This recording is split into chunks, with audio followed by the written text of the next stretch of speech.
আয়াতের কথাটা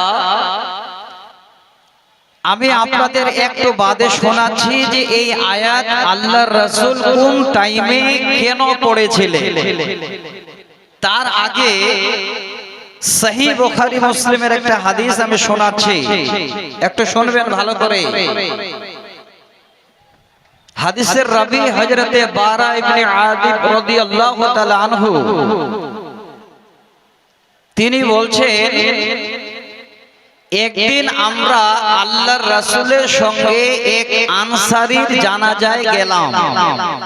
ভাই সকল, জানাজা মানুষ জীবিত থাকলে হয় না, মানুষ যখন ডেথ করে যায়, মানুষ যখন মারা যায়, সেই মরা মানুষের জানাজা হয়।